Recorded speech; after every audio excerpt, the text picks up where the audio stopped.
的我们所乐见的？难道是曾经为此流泪、流血、流汗的你们所乐见的？难道是生活在民主法治社会下的台湾人民所乐见的？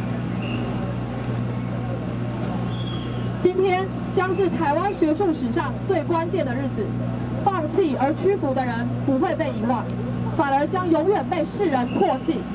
挺身而出的人必将在我们的历史中永远传颂。大学制度的根基正摇摇欲坠，我们有责任也有义务将它扶正。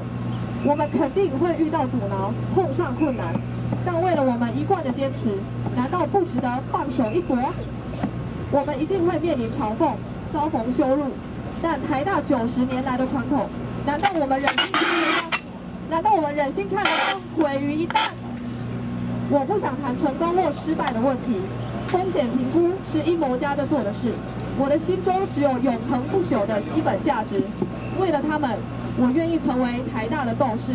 我敢于成为学术的勇士，我更甘心成为捍卫文明法治与制度尊严的烈士。无论我面对的是文攻还是武赫，身为一个台大人，我不会战斗，我不会恐惧，我相信终有一天，真理正义的光辉会再度照耀台湾。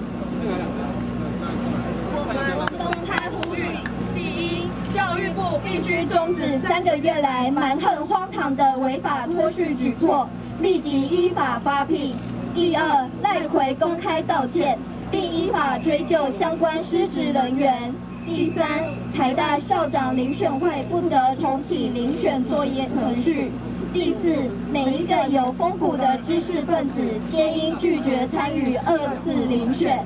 我们公开召唤：第一，所有力挺大学自治的朋友们与所有台大人于2018年5月4日星期五下午4时起，返校参与捍卫大学自治台大新校歌发表音乐会活动。第二，2018年5月12日上午9时返校参加台大返校日共赴校难活动，替校务会议代表加油打气，并在母校提前庆祝母亲节。